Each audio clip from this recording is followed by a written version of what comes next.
Leaders have vision, a common goal and direction that attracts and affects every employee who is engaged in these shared values and actions. But at times, it can be easy for leaders to become isolated, to feel siloed from what is happening on the front lines of their organization, disconnected from some of their most important work and their staff. I think the key to successful leadership, no matter what level you're at, is tied to your capacity to build relationships with those that you lead.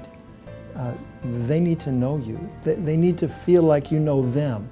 How do you communicate that to people? You have to have a way of letting them see that, feel that, know that, and experience that. This is a great tool for that. Building relationships and creating trust among leaders and staff is the critical connection between staff engagement and safe quality care. Leadership Rounding helps you collect vital information that will prevent problems before they become larger situations, recognize opportunities to reward the good work that is being done, and validate the key behaviors that positively contribute to a culture of safe care for seniors. But I really appreciated you paying attention to this sidewalk. This was an accident waiting to happen. Right.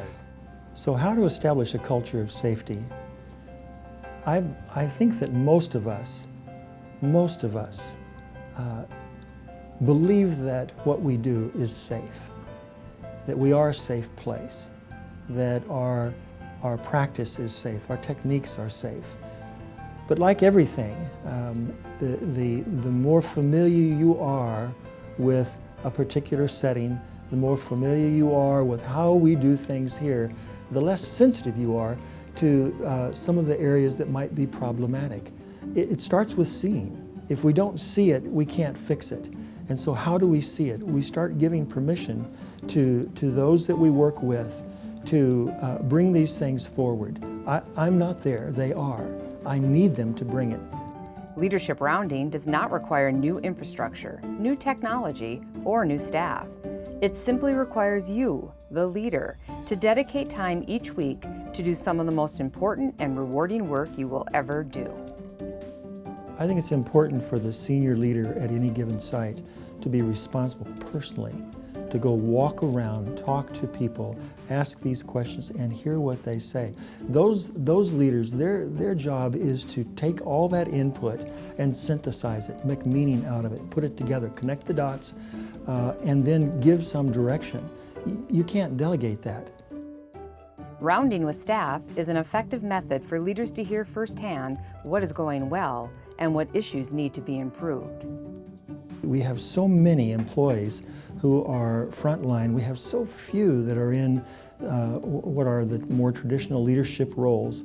And those individuals cannot possibly be everywhere at once. It is the line staff that are the eyes and ears of this organization. They are the organization. We must engage them.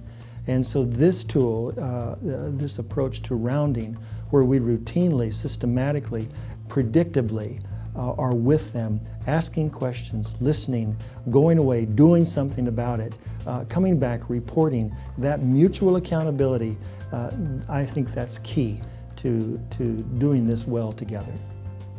Remember, this is not a compliance check, a performance review, or a safety huddle. It is an opportunity to observe, listen, and learn from those who are often called the eyes and ears of your organization. Before you start rounding, take the following into consideration. Your purpose for rounding with staff. Who will do the leadership rounds? How frequently they will take place? What questions you will ask? What issues have already been identified that you should ask staff about? And how you will communicate what you are about to do with everyone on your staff team. It is also important to make sure your management team supports leadership rounding and can communicate its purpose and value to their staff teams. As you round, keep a log of what you see and hear. Then share that log with members of your management team to help prioritize what issues need to be addressed, what issues should be considered in more detail, and what can't be resolved at this time. Remember, you don't have to fix every problem. If you can't address an issue, share that information and explain why. Capture the results of this assessment in a stoplight report and share it with everyone on your staff team. Being transparent with your staff on what you learned and what steps you are taking to address their ideas and concerns will enhance trust and build stronger support for your organization's vision and your commitment to safe, quality care, services, and support for the people you serve. Our employees need to see us. They need to hear from us. They need to know us, and we need to know them. It's a mutual, two-way kind of need that we have. And this is a way to systematically, without making it burdensome, without adding a huge layer of yet one more thing to do, a reasonable assignment that can be integrated into the flow of your week. This is a wonderful approach to do it. So I want to do it.